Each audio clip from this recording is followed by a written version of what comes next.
சசி டைரக்ஷன்ல விஜய் ஆண்டனி சுவாசிகா நடிச்சிருக்க நூறுசாமி படத்தோட ரிவ்யூவை இந்த வீடியோல பார்க்கலாம். கிராமத்துல வாழ்ற விடோ அம்மாக்கு 2 பசங்க இருக்காங்க. இந்த 2 பேரையும் சுவாசிகா கஷ்டப்பட்டு படிக்க வச்சு காலேஜ் போற அளவுக்கு வளர்த்துடுறாங்க. அந்த ஊர் ஸ்கூல் டீச்சர் மூலியமா சுவாசிகாக்கு ரீமேரேஜ் செய்யற இன்ட்ரெஸ்ட் இருக்குன்னு தெரிஞ்சுக்கிற பையன் அவங்க அம்மா கிட்ட கோச்சிட்டு போயிடுறான். இதுக்கப்புறம் 5 வருஷம் கழிச்சு அவனுக்கு மெச்சூரிட்டி வர்றப்போ சரி அம்மாக்கு கல்யாணம் பண்ணி வைப்போன்னு முடிவெடுக்கிறான். ஆனா இப்போ சுவாசிகாக்கு 40 வயசுக்கு மேல ஆகிடுச்சு. சோ கல்யாணம் பண்ணிக்க மாட்டாங்க.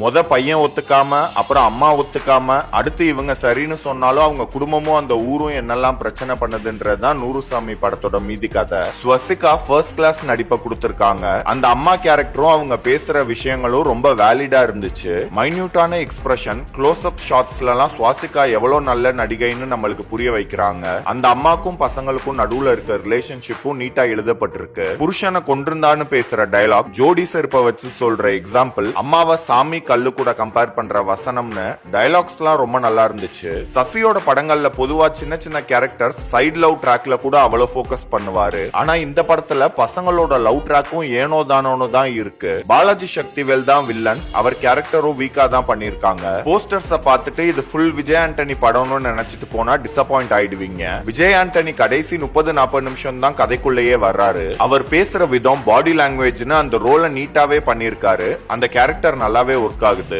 சசி இது அவரோட ஸ்டைல்ல சுவாசிகாவை மட்டும் போக்கஸ் பண்ணி எடுத்திருந்தா இது வேற மாதிரி படமா வந்திருக்கும். இதுல விஜய் ஆண்டனி உள்ள வந்து அவரோட மருமகனை நடிக்க வச்சு படத்தை கொஞ்சம் உழப்பிருக்காங்க. சுவாசிகா வாழ்ற லைஃப் ஸ்டைலுக்கும் அவங்க பசங்க லைஃப் ஸ்டைலுக்கும் சம்பந்தமே இருக்காது. விஜய் ஆண்டனி மருமகன் கேரக்டருக்காக லவ் ட்ராக், யூடியூப் சேனல் காமெடின்னு நிறைய சொதப்பல் நடந்திருக்கு. ஒரு ஸ்டேஜுக்கு மேல படம் மெலோ டிராமாவா சீரியல் மாதிரி போய் கமர்ஷியலான கிளைமேக்ஸோட படம் முடியுது. படத்தோட நோக்கமும் சொல்ல வர்ற கருத்து நல்லா இருந்தாலும் கதையை நரேட் பண்ண விதமும் தேவையில்லாத சீன்ஸ்னு சசிக்கு இந்த முறை என்னாச்சுன்னு தெரியல. அதுலயும் ஆணவ கொலை பண்ற மாதிரி ஒரு சீன் வருது. அது அப்படியே கடந்து போறாங்க. இப்படி இன்னும் சில விஷயங்களுக்கு ப்ராப்பரான க்ளோஷர் இல்ல. மாயக்கனவோ சாங் நல்லா இருந்துச்சு.